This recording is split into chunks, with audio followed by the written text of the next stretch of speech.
জালসা হচ্ছে, বাচ্চাগুলো একবার স্কুলের মধ্যে এরকম করছে, কিছু বলছেন আপনারা? আসসালামু আলাইকুম। খুতবার পড়ছি না, সময় কম, 15 সময়। শ্রদ্ধার সভাপতি সাহেব, শ্রদ্ধার আলেম ওলামারা এবং আপনারা জ্ঞানীগুণী ব্যক্তিরা, পর্দা আড়ালের মা এবং বোনরা, আল্লাহ মেহেরবান বেনিয়াজ পাক। আমরা আল্লাহর প্রশংসা করে শেষ করতে পারবো না, তাই সকলে একবার বলুন আলহামদুলিল্লাহ। তারপরে পরে আমার নবী, আপনার নবী, বিশ্ব নবী মুহাম্মদুর রাসূলুল্লাহ, সকলে বলুন সাল্লাল্লাহু আলাইহি সাল্লামের প্রতি লাখো কোটি দরুদ শান্তি বর্ষিত হোক, বলুন আল্লাহুম্মা আমিন। ছোট একটা দরুদ আপনাদেরকে শিখিয়ে দিচ্ছি, সকালে 10 বার, সন্ধ্যায় 10 বার বলার চেষ্টা করবেন।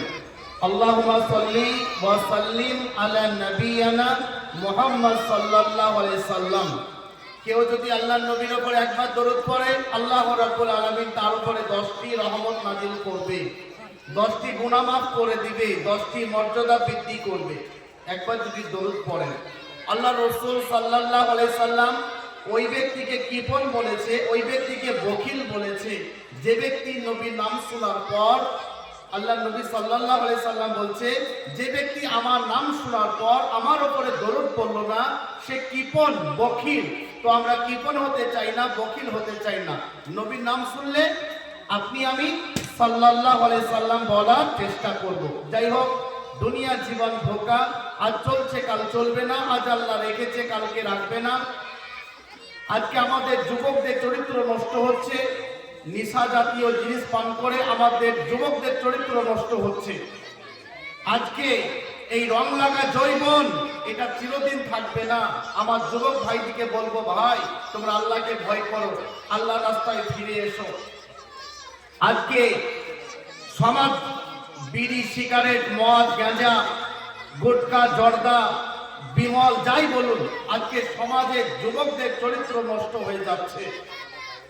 বিড়ি সিগারেট খেলে আপনার মুখ থেকে দুর্গন্ধ বের হবে, মস্তিষ্ক নষ্ট হবে, যৌবন নষ্ট হবে, আপনার স্ত্রী, আপনার পরিবার আপনার কাছ থেকে দূরে সরে যাবে। এগুলো ছেড়ে দেন, এগুলোতে কোনো উপকার নেই। বিমল খেলে আপনার দাঁত লাল হয়ে যাবে, আপনার পরিবার আপনার কাছ থেকে দূরে সরে যাবে। দেখবেন মসজিদে যখন আজান হয়, আজকে মাইকটা কিন্তু খুব ভালো নেই, মানে জালসা করার মতো মাইক নয়। তো যাই হোক, আলোচনা করতে গেলে মাইক যদি না ভালো হয়, বক্তা তক্তা হয়ে যাবে, না কি বলছেন? আর আপনারা যদি না থাকেন, আমরাও কিছু বলতে পারবো না। তো যাই হোক, আমি বসলে ভালো হতো। তো যাই হোক, আছে ভাইরা আমার থাক, আপনাদের আরো ভালো ভালো আলেম ওলামারা আছে এবং ভালো ভালো বক্তা আছে, তাদের মুখ থেকে কোরআন হাদিসের কথা শুনবেন। আমি আপনাদের ভাই, যেটুকু পারবো আল্লাহ যেটুকু সুযোগ দিবে, অল্প সময়ের মধ্যে আমার বক্তব্য শেষের দিকে টানব। তো দেখবেন আজকে সমাজে, আমাদের সমাজে মুসলিম 5 ওয়াক্ত নামাজ পড়ে, মাথায় টুপি আছে, মুখে দাড়ি আছে, তারপরে মসজিদে আজান হচ্ছে, বিড়ি সিগারেট টানতে টানতে এসে উঁচু করে মসজিদে দাঁড়িয়ে গেল। তার মুখে যে দুর্গন্ধ, একটা মানুষ যে বিড়ি পান করে, তার মুখে যে দুর্গন্ধ, তার কাছে দাঁড়াতে পর্যন্ত ইচ্ছা করে না, ঘৃণা করে। একটা মুসল্লি তার পাশে দাঁড়াতে চাই না। তো একটা মুসল্লিকে তো আপনি কষ্ট দিলেন, আপনি তো তার ক্ষতি করলেন। তো ফেরেশতারা নামাজের মাধ্যমে থাকে, তো আপনি ফেরেশতাদিকে কষ্ট দিচ্ছেন। এগুলো নিজের ক্ষতি করলেন, সমাজের ক্ষতি হচ্ছে। যে বিড়ি সিগারেট আপনি পান করছেন, ওই ধোঁয়াটা যদি আপনি ছাড়েন, ওই ধোঁয়া যার শরীরের মধ্যে ঢুকবে, আপনার যেমন বিড়ি সিগারেট খেয়ে যেমন ক্ষতি, ওই ধোঁয়া যদি কাউরির শরীরের মধ্যে প্রবেশ করে, সমান ক্ষতি। এগুলো ছেড়ে দেন, এগুলো কোনো উপকার নেই। তো যেটা বলছিলাম, দুনিয়ার জীবন হচ্ছে ধোঁকা। আজকে আমাদের মধ্যে একতেলাফ বিষয় নিয়ে আমাদের মধ্যে মারামারি। আজকে আমাদের সবচাইতে বড় পরিচয়, আমার ভাই খুব সুন্দর আলোচনা করছিল। আল্লাহ কোরআনের মধ্যে বলেছে, তোমরা আমার রশ্মিকে আঁকড়ে ধরো, তোমরা দলে দলে বিভক্ত হয়ে যেও না। আজকে মুসলিম উম্মাহ আজকে দলে দলে বিভক্ত হওয়ার কারণে আজকে সারা পৃথিবীতে জালেমরা মুসলমানদের ওপরে একের পর এক অত্যাচার করছে।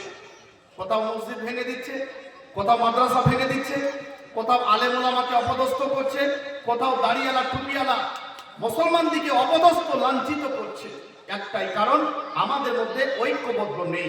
যাই হোক, আল্লাহ কোরআনের মধ্যে বলেছে, মান আমিলা সালিমান ফালিনাফসি ওয়া মান আসাফা আলাইহা, যে বা যারা ভালো কাজ করবে পুরস্কৃত হবে, যে বা যারা মন্দ কাজ করবে তিরস্কৃত হবে।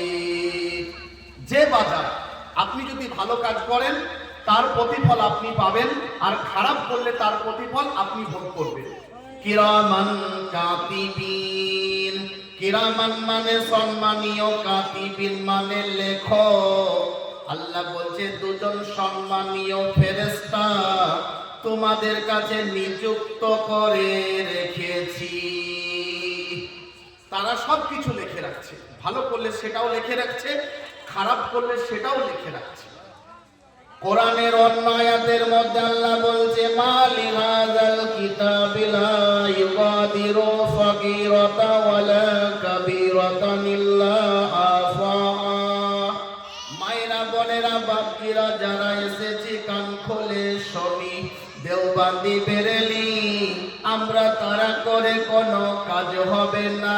5 জাগানা নামাজ পড়ো, স্বামীকে ভক্তি করো, 5 জাগানা নামাজ পড়ো, স্ত্রী হক আদায় করো, ছেলে পিলেকে ভালো করে লালন পালন করো, হালাল রুজি রোজগার করো, নবীকে মহব্বত করো, আল্লাহর হুকুম পালন করো। আল্লাহর ইচ্ছা হলে আল্লাহ আপনাকে আর আমাকে জান্নাতে দিবে। বলুন সুবহানাল্লাহ। কোরআনের আয়াতটাকে শোনাই, মালি হাযাল কিতাবি লা ইউগাদিরু সাগীরাতান ওয়ালা কাবীরাতান ইল্লা আহসাহা। মায়েরা, বোনেরা, বাপজিরা যারা এসেছি, মারা আসতে বাপজিরা জোরে জোরে বলি, আস্তাগফিরুল্লাহাল্লাযী লা ইলাহা ইল্লা ওয়াল হাইয়ুল কাইয়্যুম ওয়া আতুবু ইলাইহি। আজকের মজলিসে সব থেকে বড় পাপী আমি, তারপরে আপনারা, সব থেকে অশিক্ষিত আমি, তারপরে আপনারা। আল্লাহ আমাকে এবং